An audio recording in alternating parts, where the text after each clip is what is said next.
திருவாரூர் மாவட்டத்தில் நியாய விலை கட்டிடம் இடிந்து விழும் நிலையில் உள்ளதால் கட்டிடத்தை பழுது பார்க்க பொதுமக்கள் கோரிக்கை வைத்துள்ளனர். திருவாரூர் மாவட்டம் கொரடாச்சேரி ஒன்றியத்திற்குட்பட்ட முசிறியம், இளங்காட்குடி ஆகிய கிராமங்களில் சுமார் 500க்கும் மேற்பட்டோர் வசித்து வருகின்றனர்.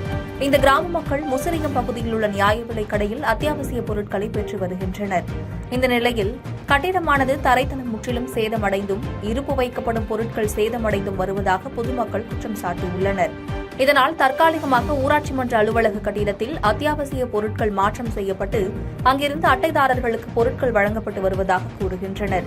இதுகுறித்து பலமுறை மாவட்ட ஆட்சியர் அலுவலகம் மற்றும் வட்டாட்சியர் அலுவலகம், வட்டார வளர்ச்சி அலுவலகம் உள்ளிட்ட இடங்களில் மனு அளித்துள்ளதாகவும் இதுவரை எந்த நடவடிக்கையும் இல்லை என பொதுமக்கள் குற்றச்சாட்டு வைத்துள்ளனர். இதனால் ஏற்கனவே செயல்பட்டு வந்த கட்டிடத்தை சரிசெய்து அத்தியாவசிய பொருட்களை வழங்க வேண்டும் என பொதுமக்கள் கோரிக்கை வைத்துள்ளனர்.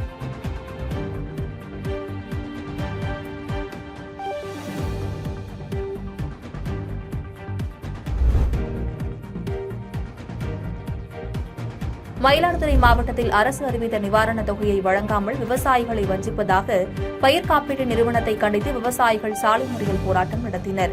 மயிலாடுதுறை மாவட்டத்தில் கடந்த ஜனவரி மாதம் பெய்த பருவம் தவறிய கனமழையால் பாதிக்கப்பட்ட விவசாயிகளுக்கு தமிழக அரசு நிவாரணத் தொகையாக ரூபாய் 10 கோடி அறிவித்தது. ஆனால் இந்த தொகை இதுவரை விவசாயிகளுக்கு வழங்கப்படவில்லை.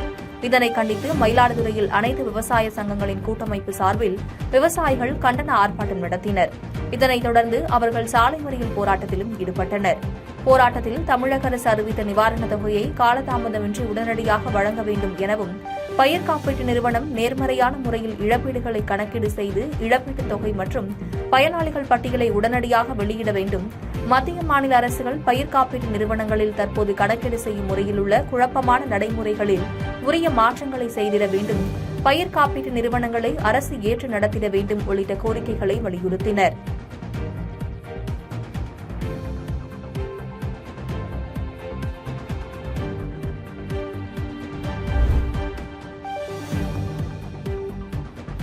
உதகை வட்டார வளர்ச்சி அலுவலகத்தில் தூய்மை பாரத இயக்கம் திட்டத்தின் கீழ் தூய்மை பணியாளர்களுக்கு மருத்துவ முகாமினை மாவட்ட ஆட்சித்தலைவர் லட்சுமி பவ்யா தண்ணீர் துவக்கி வைத்தார்.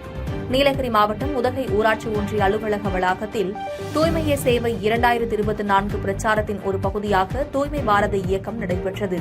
இதில் தூய்மை காவலர்களுக்கான மருத்துவ முகாமினை மாவட்ட ஆட்சித்தலைவர் லட்சுமி பவ்யா தண்ணீர் கலந்து கொண்டு துவக்கி வைத்து பார்வையிட்டார். பின்பு பேசிய மாவட்ட ஆட்சியர், நமது மாவட்டத்தை சுத்தமாகவும் தூய்மையாகவும் வைத்திருப்பதில் தூய்மை காவலர்களின் பங்கு முதன்மையானது எனவும், தூய்மை காவலர்கள் நமது மாவட்டத்தை சுத்தமாக வைத்திருப்பது போல் அவர்களது உடல் நலத்தை சுகாதாரமாக வைத்துக் கொள்வதற்காகத்தான் இந்த மருத்துவ முகாம் நடைபெறுவதாக கூறினார்.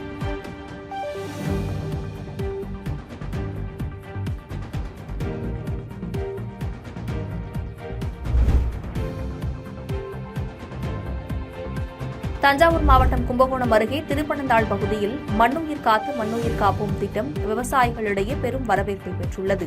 மண்வளத்தை பேணி காக்கவும், மக்கள் நலம் காக்கும் விதமான உயிர் வேளாண் போன்ற அனைத்து வேளாண் செய்முறைகளை ஊக்கப்படுத்திடவும் ரூபாய் 206 கோடி மதிப்பில் முதலமைச்சரின் மண்ணுயிர் காத்து மண்ணுயிர் காப்போம் என்ற புதிய திட்டம் அறிவிக்கப்பட்டது. இதன் ஒரு பகுதியாக தஞ்சாவூர் மாவட்டம் கும்பகோணம் அருகே திருப்பனந்தாள் வேளாண்மை துறை சார்பில் முதலமைச்சரின் மண்ணுயிர் காத்து மண்ணுயிர் காப்போம் திட்டத்தின்படி பசுந்தாள் சாகுபடி இலக்காக 1076 ஏக்கர் பரப்பளவில் தக்கை பூண்டு சாகுபடி செய்யப்பட்டது. இதில் விவசாயிகள் 50% மானியத்தில் வேளாண் விரிவாக்க மையம் மூலம் பெற்று பயனடைந்தனர். இயற்கை உரத்துக்காக மண்புழு குழிகள் உருவாக்கவும், அமில மண் போன்ற நிலத்தை சீர் செய்து விவசாயம் செய்ய மாற்றியமைக்க மண்ணுயிர் காத்து மண்ணுயிர் காப்போம் திட்டம் உதவியாக உள்ளதால் இத்திட்டம் விவசாயிகளிடையே பெரும் வரவேற்பை பெற்றுள்ளது.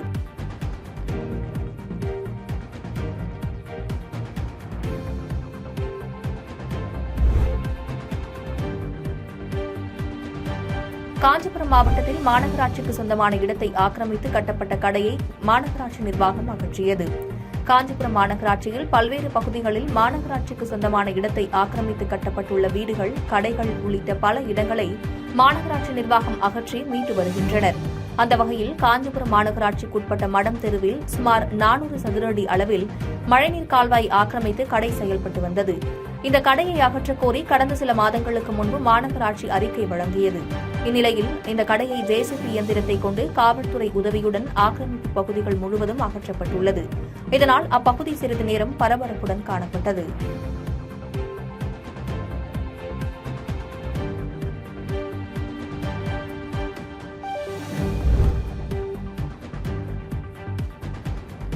கோபிசெட்டிப்பாளையம் அருகே உள்ள குண்டேரிப்பள்ளம் அணையில் இருந்து பாசனத்திற்காக தண்ணீர் திறக்கப்பட்டுள்ளது.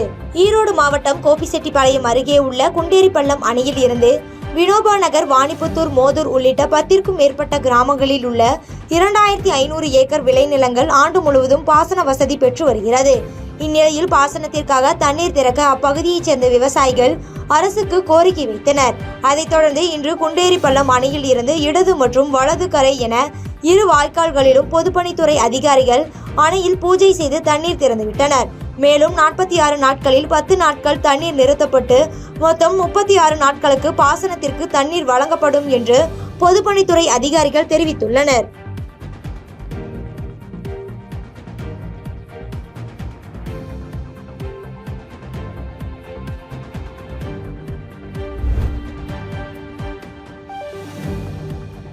குன்னூரில் 131வது ஆண்டு தென்னிந்திய தேயிலை தோட்ட அதிபர்கள் மற்றும் விவசாயிகள் சங்கங்களுக்கு 2 நாள் மாநாடு உபாசியில் துவங்கியது. நீலகிரி மாவட்டம் குன்னூரில் தென்னிந்திய தேயிலை தோட்ட அதிபர்கள் சங்கமான உபாசி நூற்றாண்டுகள் பழமை வாய்ந்ததாகும். இங்கு 131வது ஆண்டு அதிபர்கள் சங்க மாநாடு மற்றும் வெளிநாட்டு வர்த்தகர்கள் பங்கேற்கும் வகையில் சிறப்பு கண்காட்சி துவங்கியது. இதில் தேயிலை, காபி உட்பட தோட்ட பயிர்கள் பயிரிட அறுவடை செய்ய தேவையான புதிய தொழில்நுட்பங்கள் கொண்ட இயந்திரங்கள் காட்சிப்படுத்தப்பட்டுள்ளது.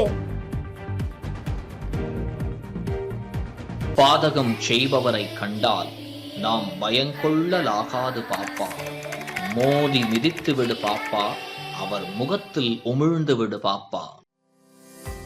அண்மை செய்திகளை உடனுக்குடன் தெரிந்து கொள்ள இணைந்திருங்கள் இயம்நாடு தொலைக்காட்சியுடன்.